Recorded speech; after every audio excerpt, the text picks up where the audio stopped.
اچھا، تو 20ویں صدی کا آغاز ہو رہا ہے اور مشرق وسطیٰ میں خاص طور پر ایران اور ترکی میں تبدیلی کی ہوائیں چل رہی ہیں۔ جی بالکل، قوم پرستی، آئینی حکومت، جدیدیت، یہ سب خیالات آپ کہہ سکتے ہیں فضا میں تھے۔ آج ہم اسٹیفن کنزر کی کتاب ری سیٹ کے پہلے حصے پر ایک گہری نظر ڈال رہے ہیں۔ یہ ان دو اہم ممالک کی تاریخ کا ایک بہت ہی فیصلہ کن دور ہے۔ بالکل، یہ وہ دور ہے جب ایران اور ترکی دونوں وہ اپنی تقدیر خود لکھنے کی کوشش کر رہے تھے۔ جمہوریت اور جدیدیت کے لیے جد و جہد شروع ہوئی، جس کی قیادت اکثر آپ دیکھیں غیر معمولی شخصیات نے کی، لیکن انہیں اندرونی مزاحمت کا سامنا تھا۔ اور شاید اس سے بھی بڑھ کر بیرونی طاقتوں کی شدید مداخلت کا۔ جی، یہ ایک بہت پیچیدہ کہانی ہے جس کے اثرات آج تک نظر آتے ہیں۔ تو ہمارا مقصد آج صرف تاریخ بیان کرنا نہیں، بلکہ ان واقعات کے ذریعے ان نمونوں کو سمجھنا ہے جو آج بھی ایران اور ترکی کی سیاست اور دنیا کے ساتھ ان کے تعلقات کو متاثر کر رہے ہیں۔ صحیح۔ ہم جاننے کی کوشش کریں گے کہ یہ جمہوری خواہشات اور بیرونی مداخلت کی جڑیں کتنی گہری ہیں۔ اور یہیں سے ایک دلچسپ پہلو سامنے آتا ہے، کیسے کچھ غیر ملکی جیسے ایک امریکی اسکول ٹیچر ہاورڈ باسکوول جی، یا ایک مالیاتی ماہر مورگن شسٹر، یہ ان ممالک کی تاریخ کے نازک لمحوں میں غیر متوقع طور پر مرکزی کردار بن گئے۔ ہاں، یہ بہت عجیب بات ہے۔ ان کی کہانیاں اس دور کی بڑی تصویر کے بارے میں کیا بتاتی ہیں؟ یہی تو دیکھنا ہے۔ چلیں پہلے ایران چلتے ہیں۔ 1909 تبریز شہر، وہاں ایک نوجوان امریکی ٹیچر ہے ہاورڈ باسکروول۔ جی، وہ ایک ایسے وقت میں ایران پہنچا جب ملک میں آئینی انقلاب برپا تھا۔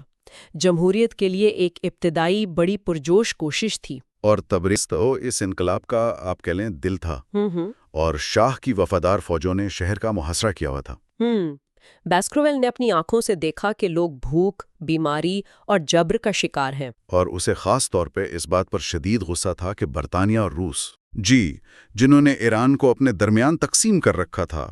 ہاں، وہ بظاہر تو جمہوریت کی باتیں کرتے تھے، لیکن پس پردہ شاہ کی حمایت کر رہے تھے۔ بالکل، یہ صرف نظریاتی غصہ نہیں تھا، باسکروول نے عملی قدم اٹھایا۔ صحیح۔ اس نے فیصلہ کیا کہ وہ ایرانیوں کے ساتھ مل کر لڑے گا۔ اس کا مشہور قول ہے، میں صرف کھڑکی سے یہ سب نہیں دیکھ سکتا۔ واہ! اور جب امریکی کونسل نے اسے روکنے کی کوشش کی تو اس کا جواب تھا، میں امریکی شہری ہوں لیکن میں ایک انسان بھی ہوں۔ کیا بات ہے! اس نے رضاکاروں کی ایک چھوٹی سی ٹولی بنائی اور محاصرہ توڑنے کی کوشش میں اپریل 1909 میں وہ مارا گیا۔ صرف 24 سال کی عمر میں؟ جی ہاں، ایک المناک انجام، لیکن اس کی کہانی یہیں ختم نہیں ہوتی۔ بالکل نہیں۔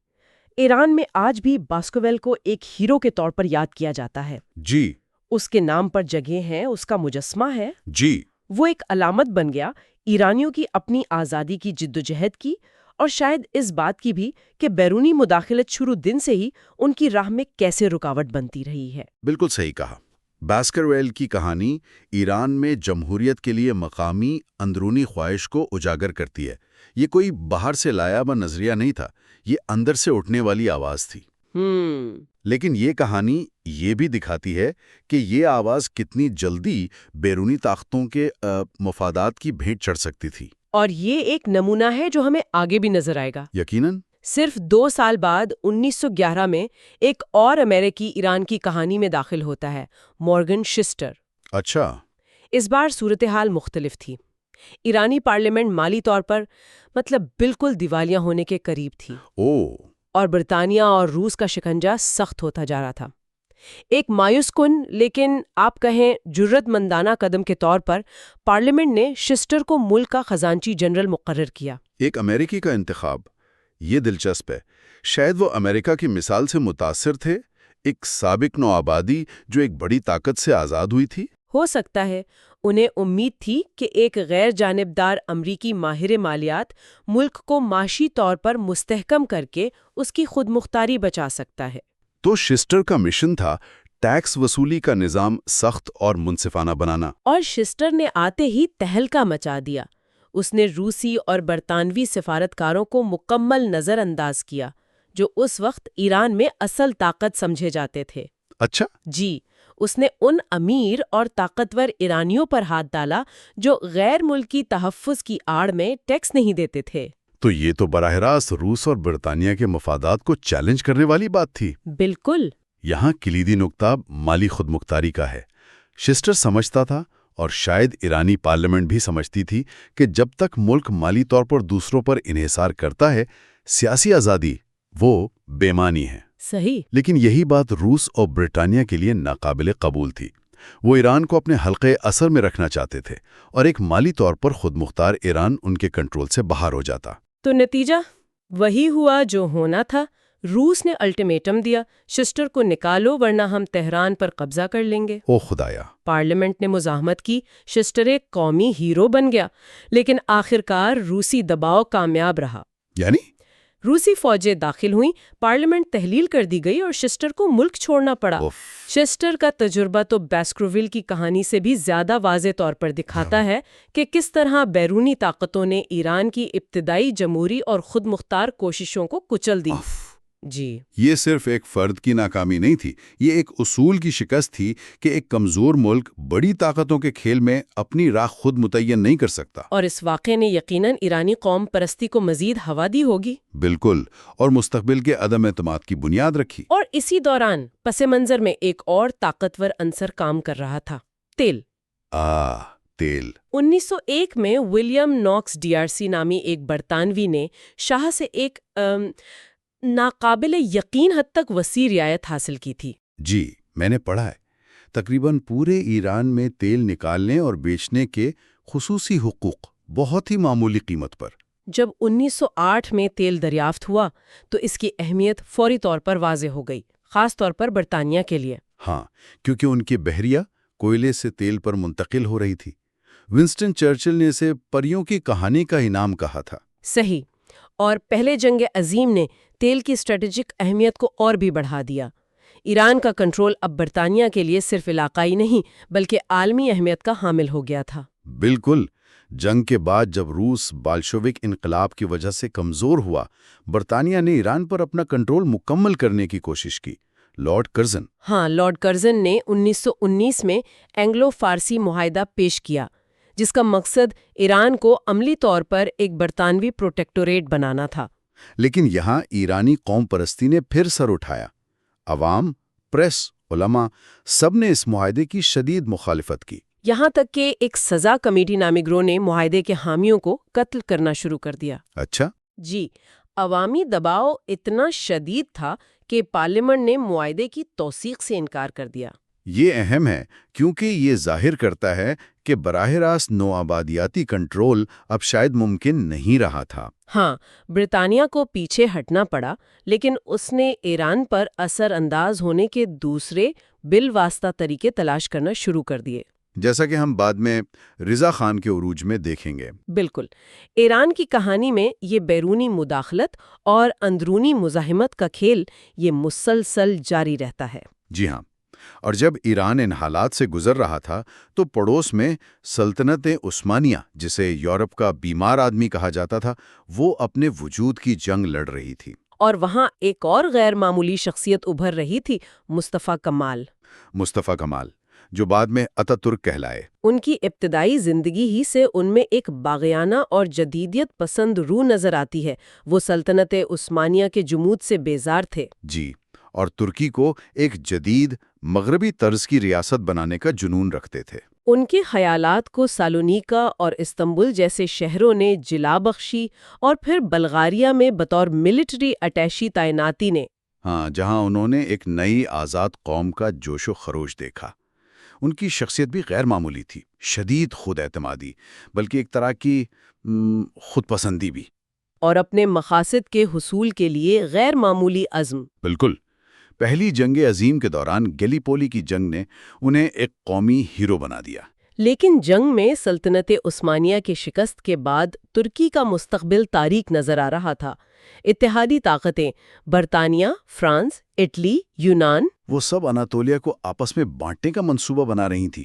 یہاں ایک حساس لیکن اہم تاریخی واقعہ کا ذکر بھی ضروری ہے جو کنزر کی کتاب میں بیان ہوا ہے، 1915 میں آرمینیائی آبادی کے ساتھ پیش آنے والے واقعات۔ جی، کتاب کے مطابق عثمانی حکومت نے مبینہ روسی حمایت یافتہ بغاوت کے جواب میں آرمینیائی باشندوں کی بڑے پیمانے پر ملک بدری کا حکم دیا، جس کے نتیجے میں وسیع پیمانے پر ہلاکتیں ہوئیں۔ کمال خود اس وقت براہ راست ملوث نہیں تھے، لیکن یہ واقعہ اس ٹوٹتی ہوئی سلطنت اور بڑھتے ہوئے قوم پرستانہ خدشات کے پس منظر کا حصہ ہے۔ بالکل۔ جنگ عظیم کے بعد اتحادیوں کے منصوبے ترکی کے لیے ایک وجودی خطرہ تھے۔ لائٹ جارج جیسے رہنما تو ترکوں کو ختم کرنا چاہتے تھے۔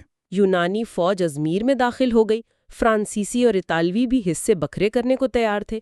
اس مایوس کن صورتحال میں کمال نے مزاحمت کا فیصلہ کیا۔ مئی 1919 میں وہ سرکاری حکم پر سامسن گئے، لیکن ان کا اصل منصوبہ اناطولیہ میں ایک قوم پرست تحریک منظم کرنا تھا۔ اور ازمیر پر یونانی قبضے کی خبر نے پورے ملک میں غم و غصے کی لہر دوڑا دی اور کمال کے مشن کو تقویت بخشی۔ جی، کمال نے بڑی تیزی سے کام کیا۔ انہوں نے استنبول حکومت کی نافرمانی کی اور زروم اور سواس میں قوم پرست کانگریسیں منعقد کیں۔ بظاہر سلطان کی حمایت کا اعلان کیا، لیکن عملی طور پر اپنی طاقت مستحکم کی۔ ہاں، ایک چال تھی۔ جب استنبول میں منتخب پارلیمنٹ نے اتحادیوں کے منصوبے مسترد کیے تو برطانویوں نے اسے تحلیل کر دیا۔ GNA کا قیام، یہ ایک انقلابی قدم تھا۔ جی، یہ استنبول میں سلطان کی حکومت کے مقابلے میں ایک متبادل جائز حکومت کا دعویٰ تھا۔ اور یہ ترکی کی جنگ آزادی کا سیاسی مرکز بن گئی۔ اس کا موازنہ امریکن انقلاب کی کانٹیننٹل کانگریس سے کیا جا سکتا ہے۔ اتحادیوں نے 1920 میں معاہدہ سیورے مسلط کیا جو ترکی کے لیے انتہائی ذلت آمیز تھا۔ لیکن کمال نے اسے ترکوں کو متحد کرنے کے لیے استعمال کیا۔ اگلے 2 سالوں میں GNA کی فوج نے کمال کی قیادت میں پہلے مشرق میں آرمینیائیوں کو، پھر جنوب میں فرانسیسیوں کو اور آخرکار مغرب میں یونانیوں کو شکست دی۔ ستمبر 1922 میں ازمیر کی آزادی ایک فیصلہ کن فتح تھی۔ یہ ایک غیر معمولی فوجی کامیابی تھی۔ ایک ٹوٹی ہوئی بظاہر شکست خوردہ قوم نے دنیا کی بڑی طاقتوں کو چیلنج کیا اور اپنی آزادی حاصل کر لی۔ اور فوجی فتح نے سفارتی فتح کی راہ ہموار کی۔ جی، 1923 میں لوزان معاہدے نے سیورے کو منسوخ کر دیا اور جدید ترکی کی خود مختاری کو تسلیم کیا۔ اور اسی دوران ترکی میں بڑی سیاسی تبدیلیاں بھی آ رہی تھیں۔ نومبر 1922 میں سلطنت کا خاتمہ اور اکتوبر 1923 میں جمہوریہ ترکی کا باقاعدہ اعلان ہوا۔ صدیوں پرانی سلطنت ختم ہو گئی، ایک نئی ریاست وجود میں آئی۔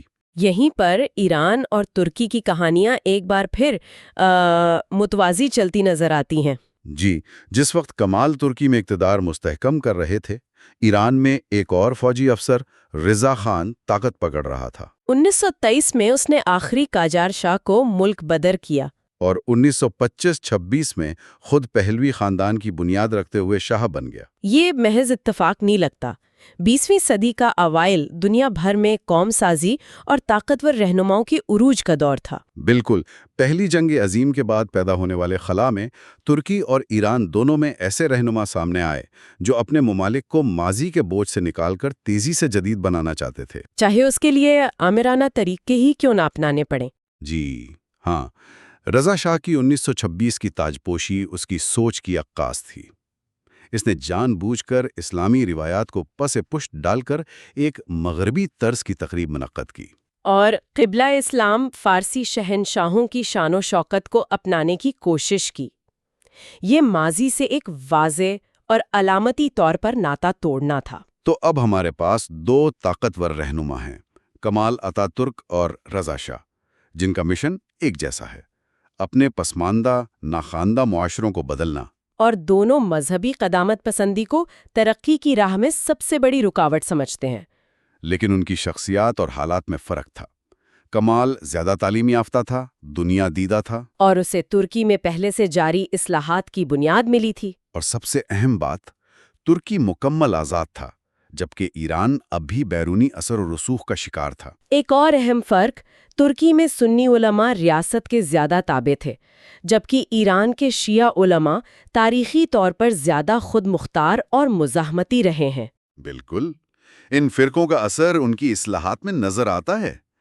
کمال نے تو بے رحمی سے سیکولرائزیشن نافذ کی، خلافت کا خاتمہ، مذہبی اداروں کی بندش، شریعت کی جگہ یورپی قانون کا نفاذ، حتیٰ کہ لباس یعنی ہیٹ قانون اور رسم الخط یعنی لاطینی حروف تہجی کو بدلنا۔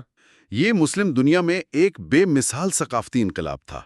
کمال کا مشہور قول تھا کہ اسلام ایک سڑتی ہوئی لاش کی طرح ہے۔ افو! اس کی اصلاحات کا مقصد ترکی کو مکمل طور پر مغربی بنانا تھا، ماضی کے ساتھ کوئی سمجھوتا کیے بغیر۔ ہیٹ اور حروف تہجی کی اصلاحات خاص طور پر علامتی تھیں کیونکہ انہوں نے روزمرہ کی زندگی اور ثقافتی شناخت کو براہ راست متاثر کیا۔ جی، رضا شاہ کے مقاصد بھی یہی تھے، لیکن اس سے زیادہ سخت مزاحمت کا سامنا کرنا پڑا، خاص طور پر علماء کی طرف سے۔ وہ چیچک کے ٹیکے سے لے کر گھروں میں شاور لگانے تک ہر چیز کی مخالفت کرتے تھے۔ رضا شاہ کا رد عمل بھی اکثر شدید اور پرتشدد ہوتا تھا، جیسے 1928 میں قم کا واقعہ۔ ہاں، جب اس نے اپنی بیوی کے پردے پر اعتراض کرنے والے ملا کو سرے عام پٹوایا۔ یہ علماء کی طاقت کا فرق ہی تھا جس نے رضا شاہ کے لیے کمال جیسی تیز رفتار اور مکمل سیکولرائزیشن کو مشکل بنا دیا۔ سیاسی مخالفت کے معاملے میں دونوں رہنما ایک جیسے تھے۔ کمال نے اپنے پرانے ساتھیوں تک کو نہیں بخشا جنہوں نے اختلاف کیا، اور 1925 کی کرد بغاوت کو سختی سے کچل دیا، جس کے بعد کرد شناخت کو دبانے کی پالیسی اپنائی گئی۔ رضا شاہ نے خانہ بدوش قبائل کو جدیدیت کی راہ میں رکاوٹ سمجھا اور انہیں زبردستی آباد کرنے کی کوشش کی۔ اس میں ہزاروں جانیں گئیں۔ دونوں رہنماؤں کے لیے قومی اتحاد اور جدیدیت کے سامنے کوئی بھی اختلاف یا روایتی طرز زندگی قابل قبول نہیں تھا۔ البتہ سماجی اصلاحات خاص طور پر خواتین کے حوالے سے دونوں کے ایجنڈے پر تھیں۔ جی، دونوں نے لڑکیوں کی تعلیم کو فروغ دیا۔ کمال نے 1934 میں ترک خواتین کو ووٹ کا حق دیا، جو اس وقت بہت ترقی پسند قدم تھا۔ رضا شاہ نے علماء کے دباؤ کی وجہ سے یہ نہیں کیا، لیکن شادی اور طلاق کے قوانین میں کچھ اصلاحات کیں۔ یہ دلچسپ تضاد ہے۔ مجموعی طور پر آمرانہ ہونے کے باوجود خواتین کے حقوق کے معاملے میں اپنے وقت اور خطے کے لحاظ سے ان کے اقدامات کافی آگے تھے۔ یہ ان کی سیکولر جدیدیت پسند سوچ کو ظاہر کرتا ہے۔ اقتصادی طور پر بھی دونوں نے ریاست کی زیر قیادت ترقی پر زور دیا۔ نئے بینک، صنعتیں، ریلوے، انہیں صفر سے شروع کرنا پڑا تھا۔ ترکی نے جنگوں اور آبادی کے تبادلوں میں اپنا تاجر طبقہ کھو دیا تھا اور ایران کی معیشت پر غیر ملکیوں کا غلبہ تھا۔ تاہم وقت گزرنے کے ساتھ رضا شاہ مزید سخت گیر اور بے صبر ہوتا گیا۔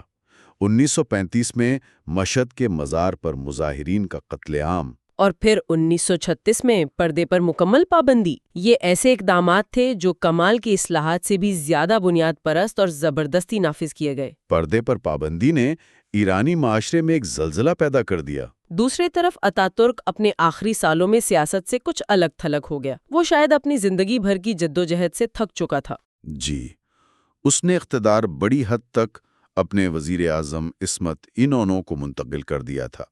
1938 میں 57 سال کی عمر میں اس کی موت پر پورے ترکی نے سوگ منایا۔ اتاترک کی موت اگرچہ جلد ہوئی، لیکن اس نے ایک نظام اور جانشینی کا عمل چھوڑا تھا۔ بالکل، رضا شاہ کا انجام مختلف تھا۔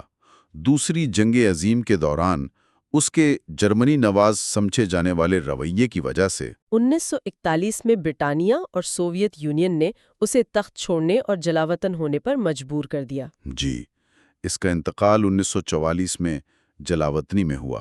تو ان دونوں رہنماؤں کی میراث کیا ہے؟ دونوں عامر تھے۔ دونوں نے اپنے معاشروں کو زبردستی بدلنے کی کوشش کی۔ دونوں نے جدید ریاست کی بنیادیں رکھیں۔ لیکن فرق اہم ہے۔ اتاترک نے اپنی تمام سختیوں اور نسلی اقلیتوں کے ساتھ سلوک کے باوجود ادارے بنانے پر توجہ دی۔ اس نے ترکی کے لیے ایک ایسی راہ معین کی جس پر چل کر اگرچہ مشکلات کے ساتھ جمہوریت آ سکی۔ اس نے اقتدار سے علیحدگی کا ایک نمونہ قائم کیا، جبکہ رضا شاہ نے بھی ایران کو جدید بنایا، لیکن اس نے مطلق العنانیت کو مضبوط کیا، اس نے کوئی اختلاف رائے برداشت نہیں کیا اور پائیدار ادارے بنانے میں ناکام رہا۔ اس نے آئینی انقلاب کی جمہوری روح کو مکمل طور پر مسترد کر دیا اور اقتدار اپنے بیٹے کو منتقل کر کے ایک نئی بادشاہت قائم کی۔ شاید سب سے بڑا فرق یہ تھا، اتا ترک نے ایک قوم بنانے کی کوشش کی جبکہ رضا شاہ نے ایک خاندان کی حکمرانی قائم کی۔ اور اس فرق نے دونوں ممالک کے مستقبل پر گہرے اثرات مرتب کیے۔ جی ہاں، اتا ترک کی میراث تمام تر پیچیدگیوں کے باوجود ترکی کو ایک زیادہ مستحکم بنیاد فراہم کر گئی، جبکہ رضا شاہ کی میراث نے ایران میں مستقبل کے انقلابات اور عدم استحکام کے بیج بو دیے۔ تو یہ تھی ایران اور ترکی میں 20ویں صدی کے اوائل کی کہانی کا پہلا حصہ، امیدوں، جد و جہد، عظیم شخصیات اور بیرونی طاقتوں کے کھیل کی کہانی۔ ایک ایسی کہانی جو ہمیں سمجھاتی ہے کہ موجودہ حالات کی جڑیں ماضی میں کتنی گہری ہیں۔ اور آج کے لیے سوچنے کی بات یہ ہے، ان ابتدائی جمہوری امنگوں، ان کرشماتی لیکن آمرانہ رہنماؤں اور ان مداخلت کرنے والی بیرونی طاقتوں کی بازگشت آج بھی ان ممالک میں کتنی سنائی دیتی ہے۔ بالکل، باسکرویل کی قربانی، شستری کی ناکامی، اتا ترک کی سیکولر ریاست، رضا شاہ کی آمریت، ان سب کے لمبے سائے آج کے ایران اور ترکی اور دنیا کے ساتھ ان کے تعلقات پر کیسے پڑ رہے ہیں۔ یہ تاریخ ہمیں خطے میں جمہوریت کی راہ میں حائل رکاوٹوں اور امکانات کے بارے میں کیا سکھاتی ہے؟ دوسری جنگ عظیم کے بعد دنیا ایک نئی شکل اختیار کر رہی تھی۔ ایران اور ترکی، دو بڑی تہذیبوں کے وارث، تاریخ کے ایک بہت ہی نازک موڑ پر تھے۔ اپریل 1946 میں جب امریکی جنگی جہاز USS میزوری استنبول پہنچا تو ترکوں کے لیے یہ ایک امید کی طرح تھا۔ جی، امریکی طاقت اور دوستی کا ایک اشارہ، خاص طور پر سوویت یونین کے بڑھتے ہوئے خطرے کے سامنے۔ بالکل، لیکن کیا یہ امید، یہ عزت جو اس وقت محسوس ہوئی، کیا وہ قائم رہی؟ آج ہم اسٹیون کنزر کی کتاب ریسیٹ کے دوسرے حصے کو دیکھ رہے ہیں اور اس کا عنوان ہی کافی چونکا دینے والا ہے، ہمارا نام باعث عزت نہیں رہا۔ کافی سخت عنوان ہے۔ جی، تو ہم یہ جاننے کی کوشش کریں گے کہ سرد جنگ کے دباؤ اور امریکی فیصلوں نے، خاص طور پہ جیسے ایران میں مصاد حکومت کا تختہ الٹا گیا، ان واقعات نے کیسے ان دونوں ممالک کی تقدیر کو بدلا اور کیسے مستقبل کی پیچیدگیوں کی بنیاد رکھی۔ یقیناً یہ وہ دور تھا جب امریکہ ایک عالمی طاقت بن رہا تھا اور سوویت یونین کے ساتھ اس کی کشمکش عروج پر تھی۔ ترکی اور ایران اپنی جغرافیائی پوزیشن کی وجہ سے اس نئی گریٹ گیم کے بالکل مرکز میں تھے۔ تو یہ جو USS میزوری کا دورہ تھا، یہ صرف ایک دوستانہ دورہ نہیں تھا؟ نہیں، بالکل نہیں۔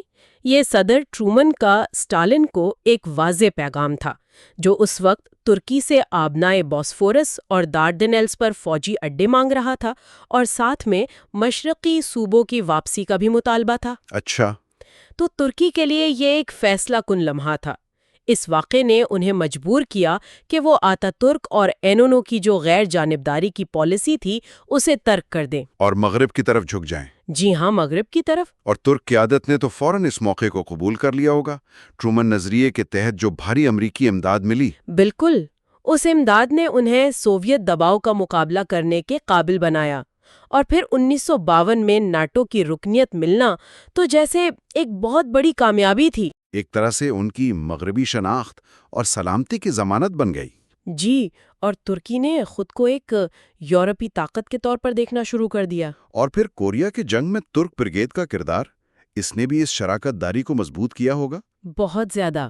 ان کی بہادری کے قصے بہت مشہور ہوئے، انہیں ہیروز کا ہیرو تک کہا گیا۔ اس نے مغرب کے ساتھ ان کے فوجی اتحاد کو واقعی بہت مستحکم کیا۔ تو ترکی کا راستہ کم از کم شروع میں نسبتاً صاف نظر آ رہا تھا۔ جی، سوویت خطرہ حقیقی تھا اور امریکی مدد نے ایک واضح سمت دے دی تھی۔ لیکن ایران کی کہانی کافی مختلف اور زیادہ المناک لگتی ہے۔ جنگ کے بعد سوویت فوجی تو وہاں سے چلے گئے، مگر ملک اندرونی طور پر سیاسی کھینچتانی کا شکار تھا۔ جی، ایک طرف نوجوان محمد رضا شاہ پہلوی تھے، جنہیں شروع میں تو انگریز اور امریکی بھی کمزوری سمجھتے تھے۔ اچھا، جی، مگر ان کے عزائم بڑے تھے۔ وہ اپنے والد کی طرح ایک مطلق العنان حکمران بننا چاہتے تھے۔ اور دوسری طرف عوام تھے جن میں وہ پرانی آئینی انقلاب والی جمہوری خواہشیں ابھی باقی تھیں۔ بالکل، اور اسی سیاسی ماحول میں محمد موسیٰ ایک بہت ہی کرشماتی رہنما کے طور پر سامنے آئے۔ قوم پرست رہنما، بہت پرجوش قوم پرست، اور انہوں نے وہ مشہور قدم اٹھایا ایرانی تیل کو قومیانے کا، جو براہ راست برطانوی مفادات کے خلاف تھا، وہ اینگلو ایرانی آئل کمپنی، جو بعد میں BP بنی۔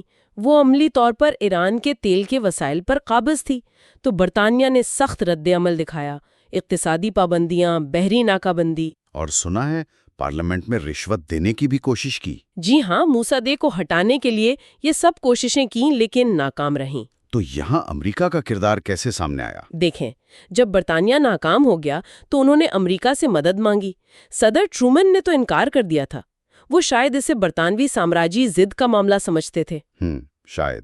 لیکن پھر 1952 میں آئزن ہاور صدر بنے، اور ساتھ ہی جان فاسٹر ڈلس اور ایلن ڈلس، یہ ڈلس برادران جو کمیونزم کے خلاف بہت سخت موقف رکھتے تھے، ان کے آنے سے امریکی پالیسی بالکل بدل گئی۔ اچھا، تو اس تبدیلی کا نتیجہ تھا آپریشن ایجیکس؟ جی، آپریشن ایجیکس 1953 میں CIA کی طرف سے کسی منتخب جمہوری حکومت کا پہلا کامیاب تختہ الٹنا۔ پہلا؟ جی، پہلا۔ کرمنٹ روزویلٹ، جو صدر تھیوڈور روزویلٹ کے پوتے تھے، ان کی قیادت میں CIA نے جعلی مظاہرے کروائے، پروپیگنڈا کیا، رشوتیں دیں، فوج میں اپنے ایجنٹس کو استعمال کیا، اور موساد کی حکومت ختم کر دی۔ جی، شاہ جو ڈر کر پہلے بغداد اور پھر روم بھاگ گئے تھے، انہیں فاتح بنا کر تہران واپس لایا گیا۔ اور وہ سمجھتے تھے کہ عوام ان سے محبت کرتے ہیں۔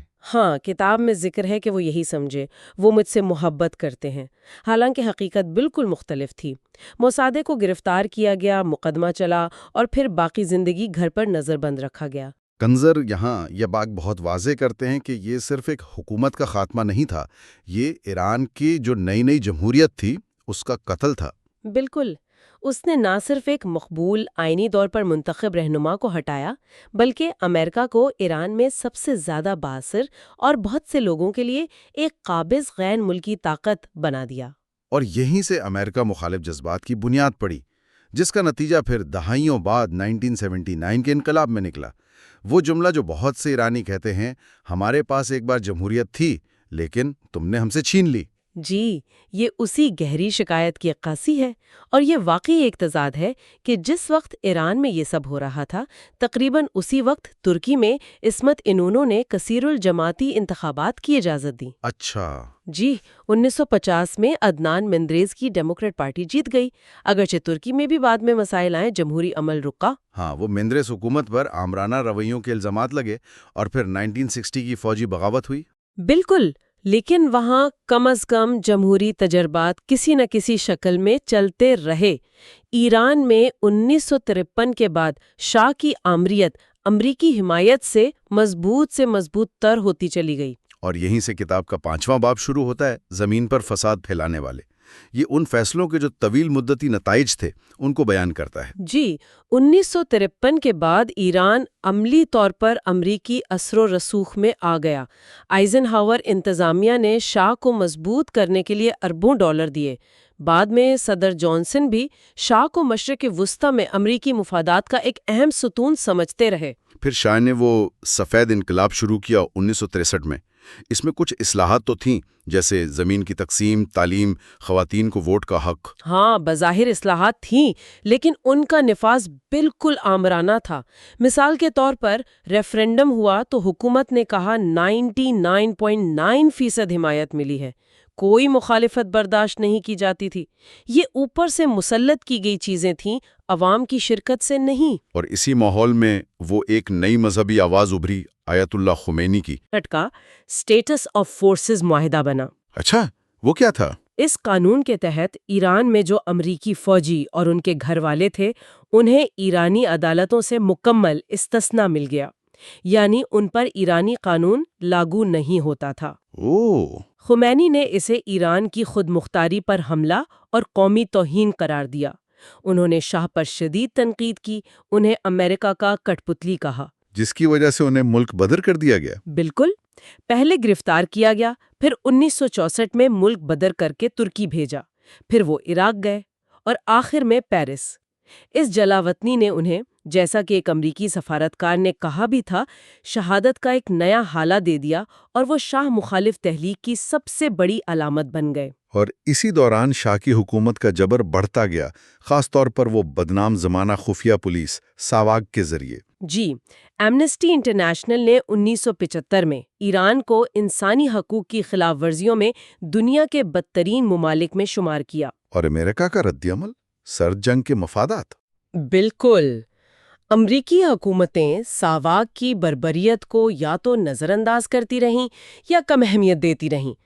ہزاروں امریکی فوجی اور سویلین مشیر ایران میں تھے، اور کتاب کے مطابق ان کا رویہ اکثر مقامی لوگوں سے تقبل والا ہوتا تھا، جس سے بھی امریکہ مخالف جذبات بڑھے۔ ایک اور اہم بات جو کنزر بتاتے ہیں وہ یہ کہ جب شاہ نے تمام سیکولر سیاسی جماعتوں پر پابندی لگا دی تو مزاحمت کا واحد مؤثر پلیٹ فارم مساجد اور مذہبی ادارے رہ گئے۔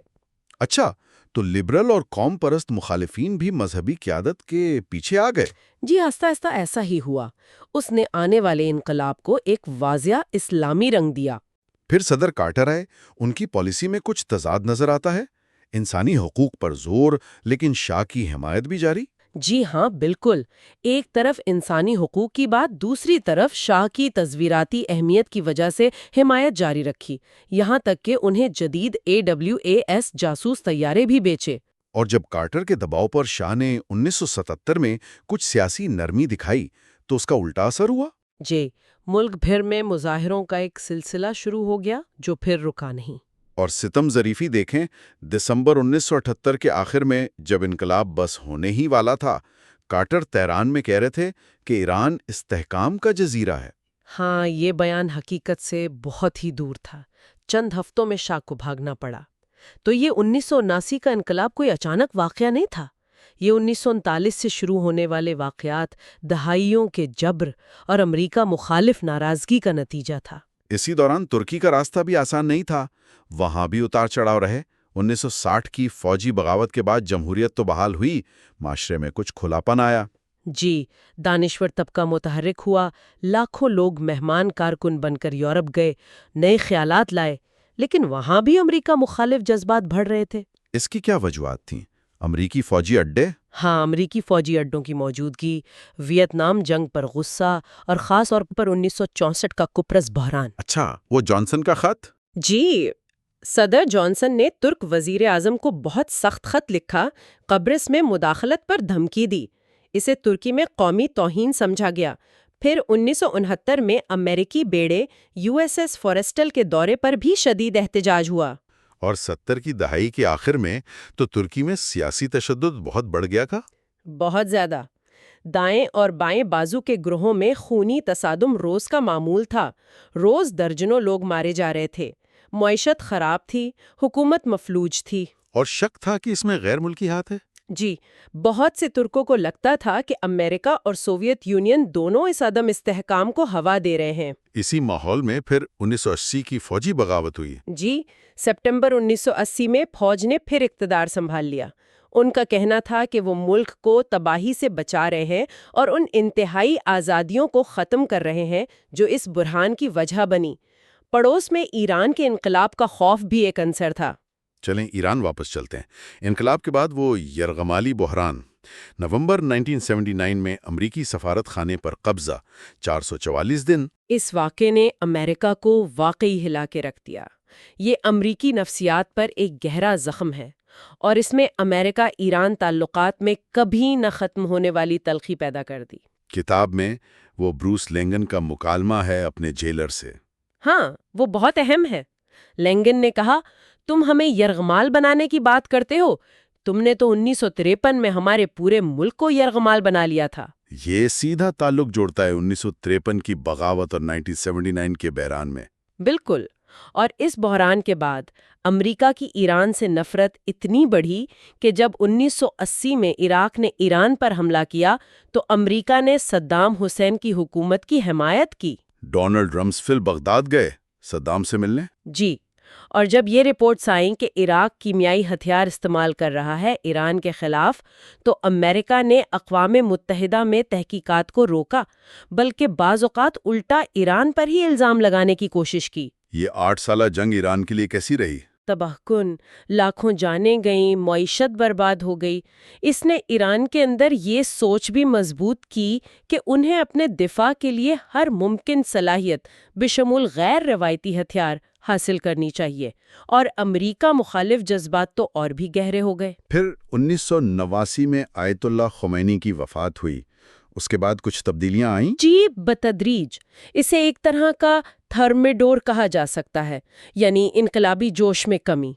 خامنہ ای سپریم لیڈر بنے، رفسنجانی صدر، جو زیادہ عملیت پسند مانے جاتے تھے۔ اور 1997 میں اصلاح پسند خاتمی کا صدر بننا بھی اہم تھا۔ بہت اہم۔ پھر 2000 میں میڈلن البرائٹ نے پہلی بار باضابطہ طور پر 1953 کی بغاوت میں امریکی کردار پر معذرت کی۔ اسے ایران کی سیاسی ترقی کے لیے ایک دھچکا کہا۔ لیکن اس کا کوئی خاص اثر نہیں ہوا تعلقات پر؟ نہیں، کوئی ٹھوس مثبت اثر نہیں ہوا۔ پھر 9/11 ایک مشترکہ دشمن سامنے آیا، طالبان، القاعدہ۔ جی، اور ایک مختصر عرصے کے لیے حیران کن تعاون بھی ہوا۔ سفارتی ملاقاتیں ہوئیں، انٹیلیجنس شیئرنگ ہوئی، ایران نے شمالی اتحاد کی مدد کی۔ لیکن یہ موقع ضائع ہو گیا؟ بالکل۔ جنوری 2002 میں صدر بش کا وہ برائی کا محور والا خطاب، جس میں ایران کو بھی شامل کر لیا گیا، اس نے تعلقات میں بہتری کی ساری امیدیں ختم کر دیں۔ نظریات اور جذبات پھر عملیات پسندی پر غالب آ گئے۔ اسی دوران ترکی میں بھی بڑی تبدیلیاں آ رہی تھیں۔ 1980 کی بغاوت کے بعد فوجی حکومت 3 سال تک رہی۔ جبر بھی تھا، لیکن انہوں نے ایک نیا آئین بنایا جس نے فوج کا کردار مزید پکا کیا۔ 1983 کے انتخابات میں ترگت اوزال کی غیر متوقع جیت ہوئی۔ اوزال کافی متحرک رہنما لگتے ہیں۔ بہت غیر روایتی تھے۔ انہوں نے ترکی کی معیشت کھولی، عالمی منڈی سے جوڑا، اور کئی پرانے کمالسٹ فوجی اور سیکولر ممنوعات کو چیلنج کیا۔ جیسے وہ مینڈرس کی باقیات کو دوبارہ دفن کروانا۔ جی، اور پہلی بار کرد شناخت کو تسلیم کرنا۔ وہ خود بھی مذہبی رجحان رکھتے تھے، امریکہ کے قریب تھے، پہلی خلیجی جنگ میں بش سینئر کی ساری درخواستیں مانے۔ لیکن بعد میں مایوسی ہوئی جب پابندیوں سے ترکی کو نقصان پہنچا۔ جی بالکل۔ اوزال کے بعد پھر سیاسی اسلام کا ابھار ہوا، اربکان کی ویلفیئر پارٹی۔ جی، وہ 1996 میں حکومت میں آئے، لیکن 1997 میں فوج نے دباؤ ڈال کر، جسے پوسٹ ماڈرن کو کہا گیا، انہیں ہٹا دیا۔ اور اسی دوران ایردوان اور AKP سامنے آئے۔ جی، ویلفیئر سے الگ ہو کر انہوں نے 2001 میں AKP بنائی۔ ایردوان پہلے استنبول کے میئر تھے اور ایک نظم پڑھنے پر جیل بھی کاٹ چکے تھے۔ 2002 میں AKP کی بھاری جیت تو ایک بڑا واقعہ تھا۔ ایک زلزلہ تھا ترکی کی تاریخ میں۔ ایردوان حکومت نے یورپی یونین میں شامل ہونے کی کوشش کو استعمال کرتے ہوئے بہت سی جمہوری اصلاحات کیں۔ انسانی حقوق بہتر ہوئے، سزائے موت ختم ہوئی، اور فوج کا سیاسی کردار کم کیا گیا۔ یہ ایک بنیادی تبدیلی تھی، جیسا کہ کرنری کہتے ہیں، ریاست جو پہلے خود کو معاشرے سے بچاتی تھی، اب معاشرہ خود کو ریاست سے بچا رہا تھا۔ جی بالکل۔ اناتولیا کا ایک نیا مذہبی کاروباری طبقہ ابھر رہا تھا۔ 2007 میں پھر فوج نے اعتراض کیا جب عبداللہ گل صدر بننے والے تھے۔ جی، فوج نے دھمکی دی کیونکہ ان کی اہلیہ حجاب پہنتی تھیں، لیکن ایردوان نے الیکشن کروا دیے اور پہلے سے زیادہ مینڈیٹ لے کر آئے۔ عبداللہ گل صدر بن گئے۔ یہ سیکولر اسٹیبلشمنٹ کی ایک اور شکست تھی۔ یہ واقعی غیر معمولی بات تھی کہ ایک اسلامی جڑوں والی جماعت جمہوری عمل سے آ کر ملک کو مزید جمہوری بنا رہی تھی۔ جی، اس نے ان مغربی نظریات کو چیلنج کیا جو اسلام اور جمہوریت کو ایک ساتھ نہیں دیکھ سکتے تھے۔ تو آخر میں جب ہم ان دونوں ممالک کی تاریخ اور امریکی کردار کو دیکھتے ہیں تو کیا نتیجہ نکلتا ہے؟ رضا شاہ نے جدیدیت لانے کی کوشش کی مگر آمریت مضبوط کی۔ اتا ترک کی میراث زیادہ مثبت ہے لیکن وہاں بھی پیچیدگیاں ہیں۔ ہاں، فوجی تسلط، کرد مسئلہ، آرمینیائی سوال۔ لیکن اہم بات یہ ہے کہ دونوں ملکوں کے عوام نے، ایرانیوں اور ترکوں نے، پچھلی صدی میں جمہوریت کے لیے لمبی جدوجہد کی ہے۔ یہ مسلم مشرق وسطیٰ میں منفرد ہے۔ کتاب میں وہ تہران استنبول فلائٹ کا استعارہ، جی، کہ کیسے کچھ ایرانی خواتین ترکی پہنچ کر حجاب اتار دیتی ہیں، یہ ترکی میں جو نسبتاً زیادہ آزادی ہے اس کی طرف ایک اشارہ ہے۔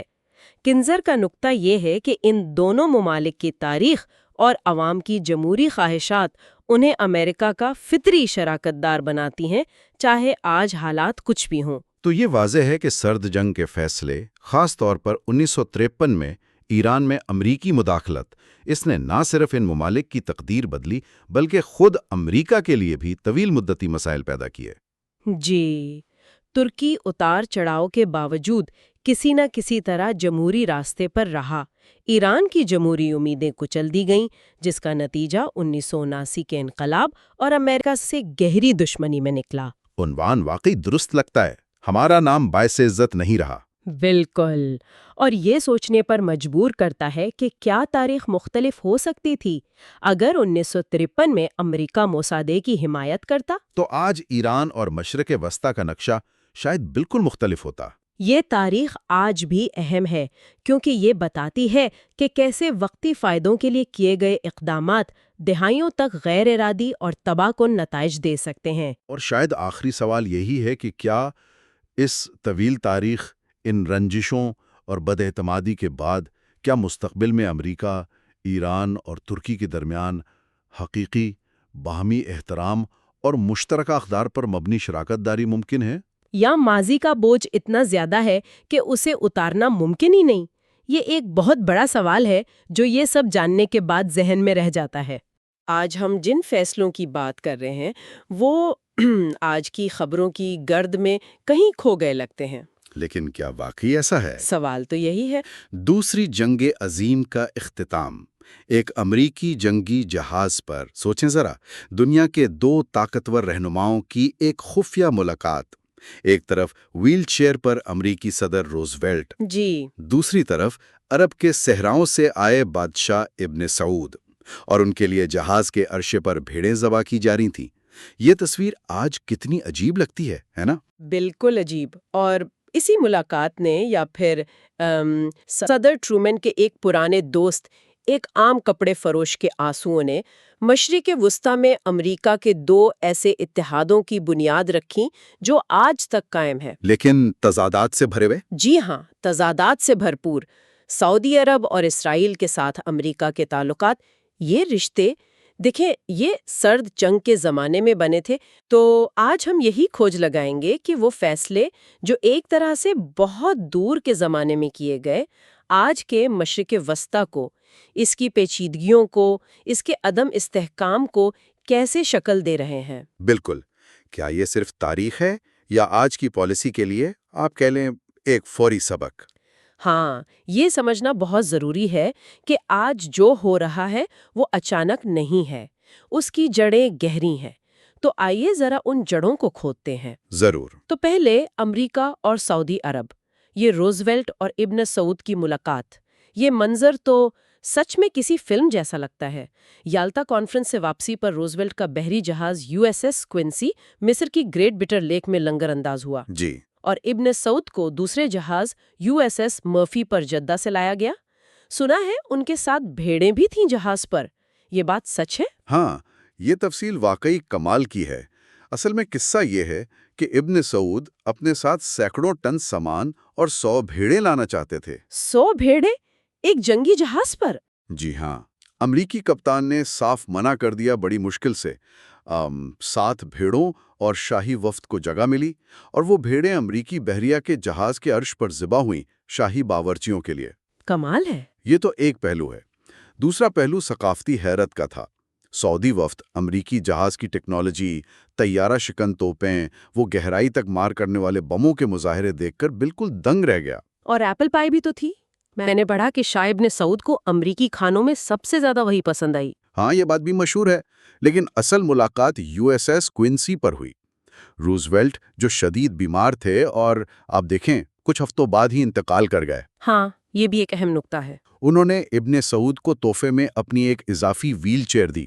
کہا جاتا ہے وہ ویل چیئر بادشاہ کے قد کے حساب سے تھوڑی چھوٹی تھی، لیکن انہوں نے اسے ہمیشہ سنبھال کر رکھا۔ اچھا۔ یہ ذاتی تعلقات اور تحائف تو اپنی جگہ، لیکن اصل بات چیت وہ فلسطین پر مرکوز تھی۔ فلسطین پر؟ جی، روزویلٹ نے ابن سعود کو یقین دلایا کہ امریکہ عربوں کی مرضی کے خلاف کچھ نہیں کرے گا، اور فلسطین پر کوئی بھی فیصلہ یہودیوں اور عربوں دونوں سے مشاورت کے بغیر نہیں ہوگا۔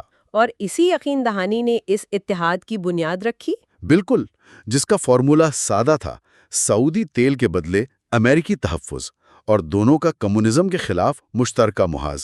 سرد جنگ کے ماحول میں یہ ایک منطقی سودا لگتا تھا۔ یعنی تیل اور اینٹی کمیونزم، سیدھا سادہ حساب۔ لیکن کیا یہ اتنا ہی سیدھا تھا؟ اسی بنیاد میں ایک بہت گہرا تضاد بھی تو چھپا ہوا تھا۔ میرا مطلب ہے، امریکہ ایک ایسی بادشاہت کا اتحادی بن رہا تھا جس کی اپنی بنیاد وہابیت پر تھی۔ بالکل، یہی وہ نقطہ ہے جسے سمجھنا بہت بہت ضروری ہے۔ دیکھیے، سعودی شاہی خاندان آل سعود اپنی حکمرانی کے لیے دو ستونوں پر انحصار کرتا رہا ہے، ایک امریکی تحفظ، دوسرا ملک کے طاقتور وہابی علماء کی حمایت۔ تو ان علماء اور شاہی خاندان کے درمیان کیا کوئی معاہدہ تھا؟ ایک طرح کا خاموش معاہدہ، جی ہاں۔ علماء شاہی خاندان کی حکمرانی کو مذہبی جواز فراہم کرتے، ان کے آپ کہہ لیں غیر اسلامی طرز زندگی جیسے شاہانہ پارٹیاں یا مغرب سے تعلقات، ان سب پر آنکھیں بند رکھتے۔ اور بدلے میں شاہی خاندان انہیں ملک میں اسلام کی سخت گیر وہابی تشریح نافذ کرنے کی کھلی چھوٹ دیتا، اور یہ بہت اہم ہے، دنیا بھر میں اس نظریے کو پھیلانے کے لیے بے پناہ دولت فراہم کرتا۔ اور امریکہ نے اس تضاد کو نظر انداز کیا؟ مطلب سرد جنگ کی بڑی شطرنج میں یہ ایک چھوٹا مہرہ سمجھا گیا؟ ایسا ہی لگتا ہے۔ اس وقت تو دیکھیں، سرد جنگ کے دوران واشنگٹن کے لیے اصل دشمن کمیونزم تھا۔ سعودی عرب کمیونزم کا شدید مخالف تھا، اور اس کے پاس تیل کی بے پناہ دولت تھی۔ تو جہاں بھی پیسوں کی ضرورت پڑی، بالکل، جہاں بھی امریکہ کو مارکسزم کے خلاف لڑنے کے لیے پیسوں کی ضرورت پڑی، انگولا ہو، نکاراگوا ہو، افغانستان، سعودی عرب نے جیب ڈھیلی کر دی۔ ان کا رویہ تھا کہ پیسے جتنے چاہیے لے لو، بس ہمارے اندرونی معاملات سے دور رہو۔ لیکن اس نظر انداز کرنے کی قیمت، آپ نے کہا وہ بہت بھاری ثابت ہوئی؟ بہت بھاری۔ کیسے؟ اسی پیسے سے دنیا بھر میں ایسے مدارس اور تنظیموں کا جال پھیلا جنہوں نے انتہا پسندی کو فروغ دیا۔ پھر یہ آگ خود سعودی عرب تک بھی پہنچی۔ اچھا، کب؟ 1979 میں جہیمان العتیبی نامی ایک شخص نے اپنے سینکڑوں مسلح پیروکاروں کے ساتھ مکہ کی عظیم مسجد پر قبضہ کر لیا۔ اس کا نعرہ تھا کہ آل سعود کرپٹ اور غیر اسلامی ہو چکے ہیں۔ اس بغاوت کو کچلنے میں 2 ہفتے لگے، سینکڑوں جانیں گئیں، اور پھر ظاہر ہے سب سے بڑا دھچکا 9/11۔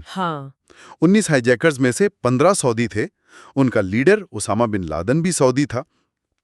یہ اسی بنیادی تضاد کا، آپ کہہ لیں، ایک بھیانک نتیجہ تھا جسے دہائیوں تک نظر انداز کیا گیا تھا۔ تو یہ جو آج کل کچھ تجزیہ کار تعلقات کو ریسیٹ کرنے کی بات کرتے ہیں، اس کے پیچھے یہی تاریخ ہے کہ امریکہ اس خاص تعلق سے باہر نکلے؟ جی ہاں، دلیل یہی ہے کہ امریکہ سعودی عرب کو ایک نارمل ملک سمجھے، نہ کہ ایک ایسا اتحادی جس کی ہر قیمت پر حفاظت کرنی ہے۔ سعودی عرب کو اپنی اندرونی سیاست، اپنے معاشرتی تضادات انہیں خود حل کرنے دیے جائیں۔ یعنی امریکہ ایک فاصلے والا روایتی تعلق قائم کرے، غیر مشروط حمایت کے بجائے۔ بالکل، لیکن یہ کہنا آسان ہے، کرنا بہت مشکل ہے۔ مشکل کیوں؟ کیا وجہ ہے؟ دیکھیں، دونوں ملکوں کے معاشی مفادات بہت گہرے ہیں، اربوں ڈالر کے اسلحے کے سودے ہیں۔ سعودی عرب نے امریکی حکومت کے بانڈز میں کھربوں ڈالر کی سرمایہ کاری کر رکھی ہے۔ ان سب کو نظر انداز کرنا آسان نہیں ہے۔ لیکن دلیل یہ ہے کہ طویل مدتی امریکی مفاد اور خطے کے استحکام کے لیے شاید یہ ضروری ہے کہ یہ خاص تعلق جو سرد جنگ کی پیداوار تھا اب ختم ہو۔ یہ رشتہ وقت کے ساتھ آپ کہہ لیں منجمد ہو گیا ہے اور آج کے چیلنجز کا مقابلہ کرنے کے قابل نہیں رہا۔ ٹھیک ہے، تو یہ تو ہوئی سعودی عرب کی کہانی۔ اچھا، تو اب آتے ہیں امریکہ کے دوسرے اہم اور شاید اس سے بھی زیادہ جذباتی مشرق وسطی تعلق پر، اسرائیل کے ساتھ۔ اس کی شروعات بھی کم ڈرامائی نہیں۔ صدر ٹرومن اور ان کے کپڑے بیچنے والے دوست ایڈی جیکبسن کی کہانی، یہ تو بالکل ذاتی سطح پر شروع ہوئی بات لگتی ہے۔ یہ واقعی ایک حیران کن کہانی ہے۔ اصل میں صدر ٹرومن اسرائیل کی ریاست کو تسلیم کرنے کے معاملے پر شدید دباؤ میں تھے۔ کس قسم کا دباؤ؟ ہر طرف سے۔ برطانوی حکومت مخالفت کر رہی تھی، ان کا اپنا اسٹیٹ ڈپارٹمنٹ، وزارت خارجہ، وہ عرب دنیا کی ناراضگی سے ڈرا رہا تھا۔ سیونی رہنما، خاص طور پر چیم وائز مین، ان سے ملنے کی کوشش کر رہے تھے، لیکن ٹرومن یہودی لابی کے دباؤ سے اتنے تنگ آ چکے تھے کہ ملنے سے انکاری تھے۔ اور تب ایڈی جیکبسن، جو کنساس سٹی میں ٹرومن کے پرانے بزنس پارٹنر رہ چکے تھے، وہ میدان میں آئے؟ ہاں، ایڈی جیکبسن، ایک عام کپڑے فروش جن کی ٹرومن کے ساتھ پہلی جنگ عظیم کی دوستی تھی۔ ان کی کپڑوں کی دکان تو ناکام ہو گئی تھی، لیکن دوستی قائم رہی۔ جیکبسن نے ٹرومن کو خط لکھے، پھر کئی بار بغیر اپوائنٹمنٹ وائٹ ہاؤس پہنچ گئے۔ بغیر اپوائنٹمنٹ کے؟ جی، ٹرومن پہلے تو ناراض ہوئے۔ اپنی ڈائری میں انہوں نے یہودیوں کے لیے کچھ سخت الفاظ بھی استعمال کیے، لیکن مارچ 1948 کی ایک ملاقات فیصلہ کن ثابت ہوئی۔ اس ملاقات میں کیا ہوا تھا؟ کچھ خاص؟ جیکبسن سیدھے اوول آفس پہنچ گئے۔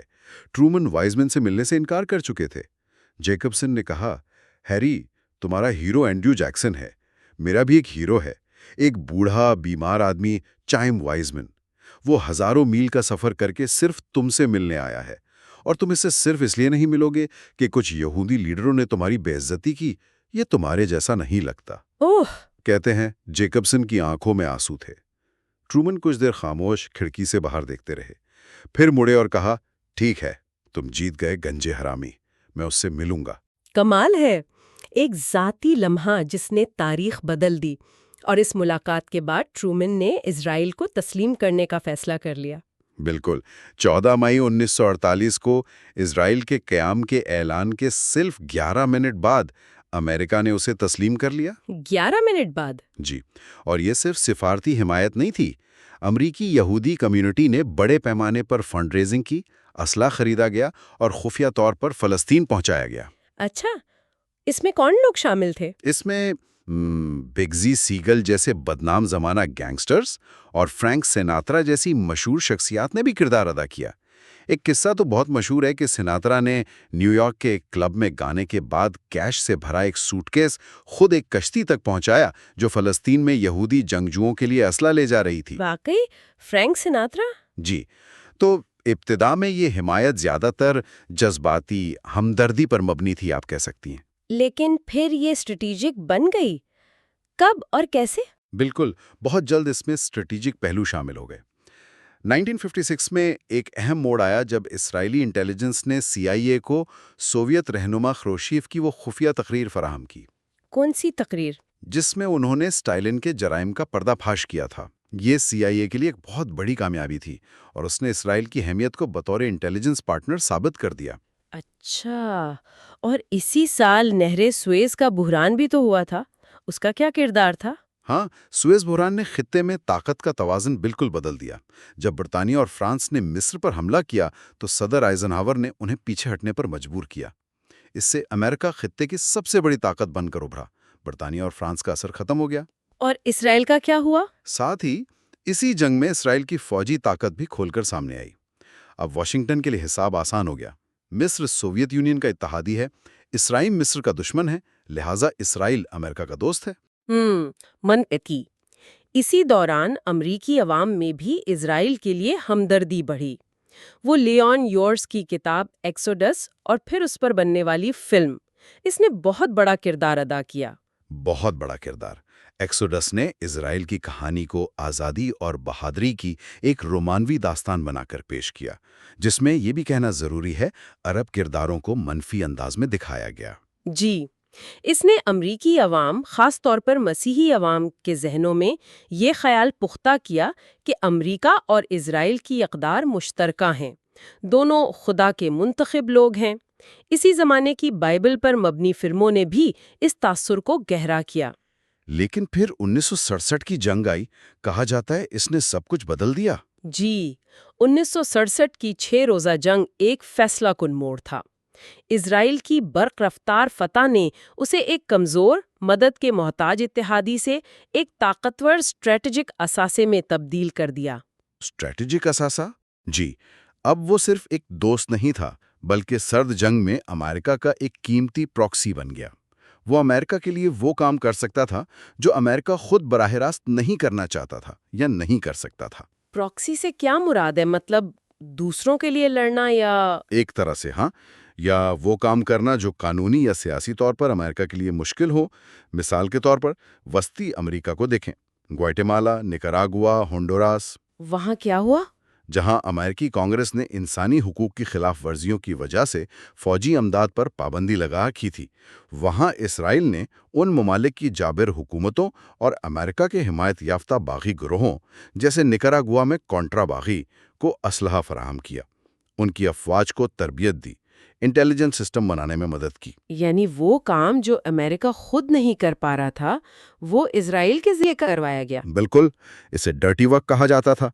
گوائٹے میں جہاں فوج مقامی مایان آبادی کا قتل عام کر رہی تھی، اطلاعات کے مطابق ان کا زیادہ تر اسلحہ اسرائیلی تھا۔ اچھا خاصا ڈرٹی ورک لگتا ہے۔ جی، اسرائیلی ماہرین نے وہاں کے انٹیلیجنس ایجنسی کو کمپیوٹرائز کیا، فوجیوں کو تشدد کے طریقے سکھائے۔ پاناما کے ڈکٹیٹر مینوئل نوریگا کا چیف سیکیورٹی ایڈوائزر ایک سابق موساد ایجنٹ تھا جو اس کے لیے جاسوسی اور منی لانڈرنگ کے نیٹ ورک چلاتا تھا۔ یہاں تک کہ جنوبی افریقہ؟ جی، یہاں تک کہ نسل پرست جنوبی افریقی حکومت کو بھی اسرائیل نے اسلحہ، ٹیکنالوجی اور مبینہ طور پر ایٹمی ہتھیاروں کی تیاری میں مدد دی۔ یہ تو تعلقات کا ایک بالکل مختلف بہت تاریک پہلو ہے۔ جی، اور اسی وجہ سے آج امریکہ اسرائیل تعلقات پر بھی شدید تنقید ہوتی ہے۔ کہا جاتا ہے کہ یہ رشتہ بھی سعودی عرب والے تعلق کی طرح وقت کے ساتھ منجمد ہو گیا ہے۔ منجمد؟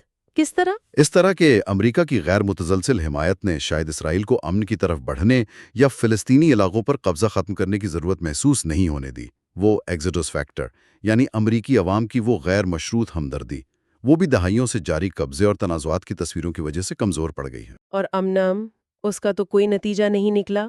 اتنی کوششیں ہوئیں، کیمپ ڈیوڈ، اوسلو، طابا، عرب امن منصوبہ، سب ناکام رہے۔ مکمل طور پر ناکام۔ اسی لیے اب کچھ بہت سنجیدہ حلقوں میں یہ بحث ہو رہی ہے کہ شاید اب وقت آ گیا ہے کہ امریکہ امن مسلط کرے۔ امن مسلط کرے؟ یہ تو بہت خطرناک خیال نہیں؟ یہ ایک انتہائی متنازع اور خطرناک خیال ہے۔ اس کی مثال 1956 میں ملتی ہے، جب آئزن ہاور نے اسرائیل پر شدید دباؤ ڈال کر اسے سینائی سے پیچھے ہٹنے پر مجبور کیا تھا۔ لیکن آج حالات بہت زیادہ پیچیدہ ہیں۔ یعنی امریکہ خود ایک حل تجویز کرے اور دونوں فریقوں پر اسے قبول کرنے کے لیے دباؤ ڈالے؟ اس میں تو بہت خطرات ہوں گے۔ بے شمار خطرات۔ اس کے لیے غیر معمولی سیاسی عزم اور سفارتی طاقت درکار ہوگی۔ دونوں طرف کے شدت پسند مزاحمت کریں گے۔ امریکہ کو اپنے قریبی اتحادی اسرائیل پر سخت دباؤ ڈالنا پڑے گا، جو آسان نہیں ہے۔ لیکن دوسری طرف اس کے ممکنہ فوائد بھی بہت بڑے ہیں۔ خطے میں پائیدار امن، دہشت گردی میں کمی، فلسطینیوں کے لیے انصاف اور وقار کی بحالی، اور خود اسرائیل کی طویل مدتی سلامتی جو مسلسل جنگ کی حالت میں ہمیشہ خطرے میں رہتی ہے۔ یہ ایک بہت بڑا اگر ہے، لیکن کچھ لوگ اسے واحد راستہ سمجھتے ہیں۔ تو آج کی گفتگو کا خلاصہ یہ ہے کہ مشرق وسطیٰ میں امریکہ کے دو سب سے اہم اتحاد، سعودی عرب اور اسرائیل کے ساتھ، جن کی بنیادیں سرد جنگ کے بہت دور کے زمانے میں رکھی گئیں، آج بھی قائم ہیں، لیکن یہ رشتے اپنے اندر گہرے تضاد رکھتے ہیں۔ جی، اور آج کے خطے کے بڑے مسائل اور عدم استحکام سے براہ راست جڑے ہوئے ہیں۔ بالکل، یہ محض مفادات کے رشتے نہیں ہیں، ان میں تاریخ ہے، نظریات ہیں، گہرے جذباتی لگاؤ ہیں، اور دہائیوں پرانے وعدے ہیں۔ ایک طرف تیل اور اسٹریٹجک مفادات، دوسری طرف ویل چیئر کا تحفہ اور ایک دوست کے آنسو۔ یہ سب مل کر ایک ایسی پیچیدہ تصویر بناتے ہیں جسے سمجھنا آسان نہیں ہے نا؟ بالکل۔ اور جسے بدلنا شاید اس سے بھی زیادہ مشکل ہے۔ اور یہیں پر ہم آج کا بڑا سوال چھوڑ جاتے ہیں، خاص طور پر ان لوگوں کے لیے جو پالیسی بناتے ہیں یا اس پر اثر انداز ہوتے ہیں۔ ان اتحادوں کی اتنی گہری تاریخی جڑوں اور ان کے اندرونی تضادات کو دیکھتے ہوئے کیا ایک حقیقی ری سیٹ ممکن بھی ہے؟ اور اگر ممکن ہے تو اس کا مطلب کیا ہوگا؟ کیا امریکہ اور خطہ دہائیوں پر محیط ان مفادات، وعدوں اور وابستگیوں کے جال کو اس طرح سلجھا سکتے ہیں کہ مزید تباہی نہ پھیلے، یا کیا ہم ماضی کے ان فیصلوں کے قیدی بنے رہیں گے؟ یہ وہ سوال ہے جس کا جواب تلاش کرنا آج پہلے سے کہیں زیادہ ضروری ہو گیا ہے۔ اچھا، ذرا ایک لمحے کے لیے سوچیں۔ سال 2007 ہے، انقرہ شہر، ترکی کی پارلیمنٹ کا منظر ہے، اور وہاں کون خطاب کر رہا ہے؟ اسرائیل کے صدر شمون پیریز، عبرانی زبان میں۔ جی ہاں۔ یہ کسی بھی مسلم اکثریتی ملک کی پارلیمنٹ میں اپنی نوعیت کا پہلا واقعہ تھا۔ تو یہ صرف ایک تصویر نہیں تھی، یہ ایک اشارہ تھا مشرق وسطیٰ میں بدلتی ہوئی صورتحال کا، خاص طور پر ترکی کے نئے کردار کا۔ آخر اس لمحے کا کیا مطلب تھا؟ یہ واقعی ایک آپ کہہ سکتے ہیں ایک علامتی لمحہ تھا، اور یہ ہمیں سیدھا سٹیون کنزر کی کتاب ری سیٹ کے چوتھے حصے کی طرف لے جاتا ہے، جس کا عنوان ہے دروازہ اتنا کھلا ہے۔ بالکل، اور آج ہم اسی پر بات کریں گے۔ یہ حصہ دیکھتا ہے کہ سرد جنگ کے بعد ترکی کا کردار کیسے بدلا، اور اس سے بھی اہم شاید امریکہ اور ایران کے جو تعلقات ہیں، جو دہائیوں سے الجھے ہوئے ہیں، ان کا مستقبل کیا ہو سکتا ہے۔ تو بنیادی سوال یہی ہے کہ کیا پرانی پالیسیاں، پرانے نظریے آج بھی کام کے ہیں، یا ہمیں کچھ نیا سوچنا پڑے گا؟ جی بالکل، کیا ہمیں نئے راستے ڈھونڈنے کی ضرورت ہے، جیسا کہ خطے کی حقیقتیں اب بتا رہی ہیں؟ تو پھر ترکی سے ہی شروع کرتے ہیں۔ سرجنگ ختم ہوئی اور ترکی، جو پہلے صرف نیٹو کی ایک سرحدی ریاست سمجھا جاتا تھا، جی، کتاب کہتی ہے وہ ایک دم یوریشیا کے مرکز میں آ گیا۔ یہ تبدیلی صرف جغرافیائی تو نہیں تھی، ہے نا؟ نہیں، بالکل نہیں، یہ ایک پوری اسٹریٹجک تبدیلی تھی۔ ترکی نے ایک نئی خارجہ پالیسی اپنائی، زیادہ خود مختار، زیادہ فعال۔ اب وہ صرف مغرب سے ہدایات نہیں لے رہا تھا، اچھا، بلکہ اپنے پڑوس میں بلکان سے قفقاز تک، مشرق وسطیٰ تک وہ خود ثالثی کرنے کی کوشش کر رہا تھا، اپنا اثر بڑھانے کی کوشش کر رہا تھا۔ اس کی وجہ؟ کئی وجوہات ہیں، دیکھیں، ایک تو اس کا محل وقوع، پھر اس کی تاریخ، عثمانی وراثت، اور جو بہت اہم ہے، اسلام اور جمہوریت کو ساتھ لے کر چلنے کا اس کا تجربہ، چاہے وہ کتنا ہی نامکمل کیوں نہ ہو۔ یہ چیزیں اسے ایک خاص قسم کی، کتاب اسے اسٹریٹجک گہرائی کہتی ہے، وہ دیتی ہیں۔ یعنی وہ کئی سمتوں میں دیکھ سکتا ہے، بات کر سکتا ہے۔ بالکل، وہ ایک ساتھ کئی کھیل کھیل سکتا ہے۔ اور یہ عملی طور پر کیسے نظر آتا ہے؟ کتاب میں مثالیں ہیں کہ ترکی ان سے بھی بات کر لیتا ہے جو آپس میں لڑ رہے ہوتے ہیں، اسرائیل اور شام، یا حماس اور فلسطینی اتھارٹی۔ یہ تو بڑی منفرد صلاحیت ہے۔ یہی تو اس کی نئی پالیسی کا خاصہ ہے۔ وہ کوشش کرتا ہے کہ بیک وقت کئی کردار ادا کرے، مغرب کا اتحادی بھی رہے، اسلامی دنیا کا حصہ بھی رہے، جمہوریت کی مثال بھی بنے۔ ایک ماڈل؟ جی، کتاب اسے ایک ماڈل کہتی ہے جس کی دوسرے مسلم ممالک کو شاید تلاش ہے۔ ایک ملک جو ماڈرن بھی ہو، جمہوری بھی، مسلمان بھی، اور ترقی بھی کر رہا ہو۔ کتاب میں ایک جملہ ہے، وہ معجزہ جسے دیکھنے کی انہیں ضرورت ہے۔ واہ! یہ خیال بذات خود بہت طاقتور ہے، خاص طور پر اس سوچ کے خلاف کہ اسلام اور جمہوریت اکٹھے نہیں چل سکتے۔ لیکن اس نئی خود مختاری کا امریکہ سے تعلقات پر کیا اثر ہوا؟